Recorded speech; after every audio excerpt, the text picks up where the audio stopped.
کیا کسی بھی انصاری صحابی کو خلافت راشدہ میں کوئی بڑا عہدہ ملا تھا؟ ہاں جی، حضرت علی کی خلافت میں۔ سر یہی تو فرق ہے۔ بخاری مسلم میں حدیث ہے، انصار میں تمہارے گھروں میں فتنوں کو اس طرح اترتے ہوئے دیکھ رہا ہوں جیسے بارش کے قطرے۔ میرے بعد تم پہ دوسرے لوگوں کو ترجیح دی جائے گی، صبر کرنا یہاں تک کہ حوض کوثر پہ مجھے آ کے ملنا۔ حوض کوثر پہ کیا ملنا؟ وہاں مٹھائی ملے گی۔ سحقن سحقن لمن غیر بعدی، ان پر پھٹکار ہو جنہوں نے میرے بعد میرے دین کو بدل دیا۔ انصار کی قربانیاں تھیں، انصار کی وجہ سے مسلمانوں کو غلبہ ہوا تھا، لیکن بعد میں ترجیح۔ اب یہ دیکھیں، سوال ہوا مرزا صاحب سے کہ کیا کسی بھی انصاری صحابی کو خلافت راشدہ میں کوئی بڑا عہدہ ملا تھا؟ سوال ہوا، جواب دیتے ہیں مرزا صاحب، ہاں جی، حضرت علی کی خلافت میں۔ اور آگے کہتے ہیں سر، اور بڑی یعنی انتہائی طعن کے انداز میں، بڑی شرارت کے ساتھ ان کے آپ تیور جب ویڈیو میں ملاحظہ فرمائیں گے تو آپ کو پتہ چلے گا کس انداز میں انہوں نے کہا ہے خلافت راشدہ میں سے صرف سیدنا علی کی خلافت میں انصاری صحابہ کو بڑا عہدہ ملا۔ اور آگے کہتے ہیں یہی تو فرق ہے، یہی تو فرق ہے۔ کیا کسی بھی انصاری صحابی کو خلافت راشدہ میں کوئی بڑا عہدہ ملا تھا؟ ہاں جی، حضرت علی کی خلافت۔ سر یہی تو فرق ہے۔ اب یہاں ٹھہر کر ہم ذرا مرزا صاحب کے حواریوں سے پوچھتے ہیں اور مرزا صاحب سے بھی پوچھتے ہیں کہ کون سا فرق آپ بتانا چاہتے ہیں؟ ابو بکر و عمر و عثمان رضی اللہ عنہم اور علی رضی اللہ عنہ کے درمیان فرق بتانا چاہتے ہیں نا آپ؟ اور یہ گستاخی اور توہین ہے۔ اس کا مطلب کیا ہے کہ انصار کو حق نہیں دیا ابو بکر و عمر و عثمان نے، اور علی رضی اللہ عنہ نے دے دیا۔ یہی بتانا چاہتے ہیں نا آپ کہ یہی تو فرق ہے؟ مرزا صاحب یہی رافضیت ہے۔ ابو بکر و عمر و عثمان رضی اللہ عنہم کو اپنی خلافت میں غلط قرار دینا کہ انہوں نے غلطی کی، انہوں نے کوتاہی کی ہے، انصار کے حق میں انہیں عہدہ نہ دے کر اور علی رضی اللہ عنہ نے عہدہ دے کر ان کا حق پورا کر دیا ہے، یہی ابو بکر و عمر و عثمان رضی اللہ عنہم پر تبرہ ہے۔ اور آپ اسی پر بس نہیں کیے، یہ تو اشارے کنائے پہ آپ کام کر رہے ہیں نا، اشارے کنائے پہ، یہی اشارے کنائے پہ روافظ ایسے ہی تقیہ بازی کرتے ہیں اور آہستہ آہستہ کھل بھی جاتے ہیں، جیسے اسحاق جہلوی صاحب آخری عمر میں کھل گئے تھے، آپ بھی کھلتے چلے جا رہے ہیں۔ آگے آپ نے کیا کہا؟ ہم سامعین کو کہتے ہیں کہ ذرا غور سے دل تھام کے آپ بیٹھیں اور ہماری بات سنیں۔ مرزا صاحب کے جو معتقدین ہیں ہم ان کو بھی دعوت فکر بار بار دے رہے ہیں کہ انتہائی توجہ سے اور ٹھنڈے دل سے تعصب کی پٹی ہٹا کر اللہ رب العزت سے دعا کر کے میں حق حاصل کرنا چاہتا ہوں، پھر ہماری باتوں پر غور کریں۔ مرزا صاحب نے ابو بکر و عمر و عثمان رضی اللہ عنہم پر بھی طعن و تشنیع کے وار کیے ہیں۔ کیا کہتے ہیں؟ کہتے ہیں کہ ہاں جی، حضرت علی کی خلافت میں سر یہی تو فرق ہے، ابو بکر و عمر و عثمان اور علی رضی اللہ عنہ میں یہی تو فرق ہے کہ ایک نے انصار کا حق ادا کیا اور باقی تین نے حق تلفی کی۔ نعوذ باللہ نعوذ باللہ نعوذ باللہ۔ آگے کیا کہتے ہیں اسی سیکوینس میں؟ آپ سنیں تو صحیح، آگے وہ کہتے کہ، اور اب خود اندازہ لگائیں کہ کتنی بڑی گستاخی اور توہین کر رہے ہیں۔ کہتے ہیں بخاری مسلم میں حدیث ہے، اے انصار، میں تمہارے گھروں میں فتنوں کو اس طرح اترتے دیکھ رہا ہوں جس طرح بارش کے قطرے ہیں، میرے بعد تم پر دوسرے لوگوں کو ترجیح دی جائے گی، صبر کرنا یہاں تک کہ حوض کوثر پر مجھے آ کر ملنا۔ آگے کہتے ہیں حوض کوثر پر کیا ملنا ہے؟ وہاں کوئی مٹھائی ملے گی؟ کہتے ہیں حوض کوثر پر سے آپ انصار کو جو کہا گیا نا کہ تمہارے اوپر لوگوں کو ترجیح دی جائے گی، تم نے صبر کرنا ہے اور مجھے آ کر حوض کوثر پر ملنا ہے۔ حوض کوثر پر کیا ہوگا جب انصار جائیں گے حوض کوثر پر نبی کریم صلی اللہ علیہ وسلم کے پاس اور ان کی حق تلفی ہوئی ہوگی، ان پر دوسرے لوگوں کو ترجیح دی گئی ہوگی، تو اس وقت پھر کیا ہوگا؟ کہتے ہیں سحقن سحقن لمن غیر بعدی، ان پر پھٹکار ہو جنہوں نے میرے بعد میرے دین کو بدل دیا۔ انصار کی قربانیاں تھیں، انصار کی وجہ سے مسلمانوں کو فائدہ ہوا تھا، لیکن بعد میں ترجیح دوسروں کو دی گئی۔ بخاری مسلم میں حدیث ہے، انصار میں تمہارے گھروں میں فتنوں کو اس طرح اترتے ہوئے دیکھ رہا ہوں جیسے بارش کے قطرے، میرے بعد تم پہ دوسرے لوگوں کو ترجیح دی جائے گی، صبر کرنا یہاں تک کہ حوض کوثر پہ مجھے آ کے ملنا۔ حوض کوثر پہ کیا ملنا؟ وہاں مٹھائی ملے گی۔ سحقن سحقن لمن غیر بعدی، ان پر پھٹکار ہو جنہوں نے میرے بعد میرے دین کو بدل دیا۔ انصار کی قربانیاں تھیں، انصار کی وجہ سے مسلمانوں کو غلبہ ہوا تھا، لیکن بعد میں ترجیح۔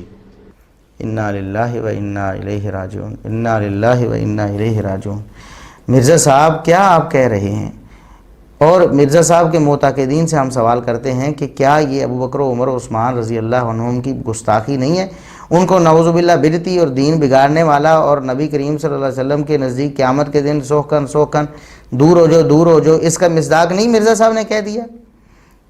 بتا یہ رہے ہیں کہ پہلے 3 دوروں میں انصار کو ان کا حق نہیں ملا، علی رضی اللہ عنہ کے دور میں حق ملا ہے، اور کہتے ہیں نبی پاک صلی اللہ علیہ وسلم نے کہا تھا کہ تمہاری حق تلفی ہوگی، تم نے صبر کرنا ہے، اور صبر کر کے تم نے میرے پاس آنا ہے حوض کوثر پہ۔ تو کہتے ہیں حوض کوثر پہ نبی پاک صلی اللہ علیہ وسلم پھر یہ فرمائیں گے کہ جنہوں نے انصار کی حق تلفی کی ہے، انصار کو حق نہیں دیا، ان کو میرے سے دور کر دو، دور دفع کر دو، انہوں نے میرے دین کو بدل دیا تھا، نعوذ باللہ نعوذ باللہ۔ مرزا صاحب ہم ناظرین اور سامعین سے پوچھتے ہیں کہ اب یہ بتائیں کہ کیا یہ خلفائے راشدین ابو بکر عمر و عثمان رضی اللہ عنہم کی گستاخی نہیں ہے؟ انہیں سوحکن لمن غیر آبادی کا مصداق نہیں ٹھہرا دیا مرزا صاحب نے؟ صاف طور پر کہہ رہے ہیں کہ علی رضی اللہ عنہ سے پہلے کسی نے انصار کو عہدہ نہیں دیا، اور بعد میں اس عہدہ نہ دینے کو حق تلفی کہہ کر نبی پاک صلی اللہ علیہ وسلم کی اس حدیث کا مصداق قرار دے رہے ہیں کہ سوحکن لمن غیر آبادی۔ اس کے بعد آپ کیا سننا چاہتے ہیں؟ ہاں مرزا صاحب اس سے بڑھ کر اور بھی باتیں کریں گے، ابھی آئندہ دنوں میں کرنے والے ہیں، وہ رافضیت ان کی کھل کر باہر آ رہی ہے، وہ سارا کچھ یعنی واضح طور پر بولیں گے بھی، وہ زبان سے سارا کچھ لوگوں کو بتائیں گے بھی، اپنی رافضیت بھی کھولیں گے، لیکن آہستہ آہستہ اب دیکھیں جہاں تک آج پہنچ چکے ہیں، کچھ دن پہلے تک تو نہیں تھے وہاں تک۔ اب دیکھ لیں کہ وہ سیدنا ابو بکر عمر و عثمان رضی اللہ عنہم کو بھی مجرم گردان رہے ہیں انصار صحابہ کے بارے میں۔ اور ہم یہاں اپنے سنی مسلمانوں کو بھی ذرا یہ بتاتے ہیں کہ کہیں وہ یہ نہ سمجھ لیں کہ واقعی ابو بکر عمر و عثمان رضی اللہ عنہم نے کوئی حق تلفی کی تھی انصار کی۔ دیکھیں انصار کو عہدہ نہ دینا، انصار کو عہدے سے پیچھے کر دینا، یا مال و دولت میں جہاں لوگوں کا حق بنتا ہو انصار کو پیچھے کر دینا اور دوسرے لوگوں کو آگے کر دینا، یہ ان کی حق تلفی نہیں ہے، یہ کوتاہی نہیں ہے۔ خود نبی پاک صلی اللہ علیہ وسلم نے کیا انصار کے حق میں کوتاہی کی تھی؟ اب صحیح بخاری کی 4331 نمبر حدیث پڑھ کے دیکھیں، نبی کریم صلی اللہ علیہ وسلم کے پاس مال آیا اور آپ نے مہاجرین میں مال جو ہے تقسیم کرنا شروع کر دیا، اور ان لوگوں پر بھی جو فتح مکہ کے موقع پر مسلمان ہوئے تھے انہیں بھی مال دینا شروع کر دیا، انصار کو مال نہیں دیا۔ اس پر انصار کے کچھ لوگوں نے یہ اعتراض کیا، بول کے کہہ دیا، آپس میں بات کر دی کہ نبی کریم صلی اللہ علیہ وسلم نے یہ صحیح نہیں کیا ہے کہ ہماری تلواریں ابھی تک ان کے خون سے رنگین ہیں، یعنی ہم ان سے کل تک لڑتے رہے ہیں اسلام کی خاطر، آج یہ لوگ مسلمان ہوئے ہیں تو انہیں ترجیح دینی شروع کر دی ہے نبی پاک صلی اللہ علیہ وسلم نے، اور ہمیں محروم کر دیا ہے۔ ہمارا حق زیادہ بنتا تھا کہ ہمیں زیادہ مال پہلے دیا جائے۔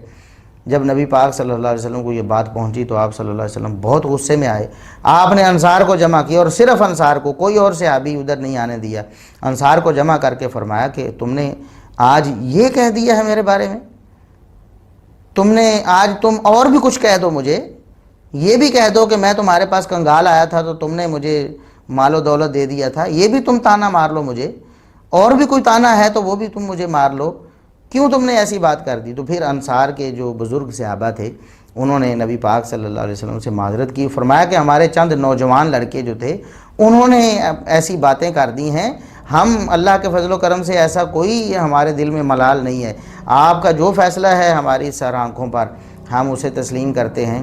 پھر نبی کریم صلی اللہ علیہ وسلم ٹھنڈے ہوئے، آپ کا غصہ کافور ہوا۔ تو ایسا ہوا نبی کریم صلی اللہ علیہ وسلم کے دور میں بھی آپ صلی اللہ علیہ وسلم نے مال دینے میں انصار کو پیچھے کر دیا اور دوسرے لوگوں کو آگے کر دیا۔ تو انصار کے بعض نوجوانوں کے ذہنوں میں یہی بات آئی کہ ہماری حق تلفی ہوئی، حالانکہ یہ حق تلفی نہیں تھی۔ تو نبی کریم صلی اللہ علیہ وسلم کا یہ عمل بھی تو خلفائے راشدین کے سامنے تھا۔ خلفائے راشدین نبی پاک صلی اللہ علیہ وسلم کی سیرت پر ایک ایک قدم پھونک کر رکھتے تھے، آپ صلی اللہ علیہ وسلم کی سیرت کے خلاف نہیں کرتے تھے۔ تو انہوں نے بھی جو بہتر اور مناسب سمجھا وہ کیا۔ اگر بالفرض یہ مان لیا جائے کسی انصاری صحابی کو کوئی بھی عہدہ نہیں دیا گیا ابو بکر و عمر و عثمان رضی اللہ عنہم کے دور میں، تو یہ کوئی قابل تان بات نہیں ہے۔ انہوں نے یہی بہتر سمجھا، جس طرح نبی پاک صلی اللہ علیہ وسلم نے بہتر سمجھا کہ انصار کی بجائے دوسرے لوگوں کو مال دیا جائے، تو خلفائے راشدین نے بھی یہ سمجھا کہ انصار کے علاوہ دوسرے لوگوں کو عہدے دے دیے جائیں۔ تو اس میں کون سا مسئلہ ہے؟ اس میں انصار کی کوئی حق تلفی نہیں۔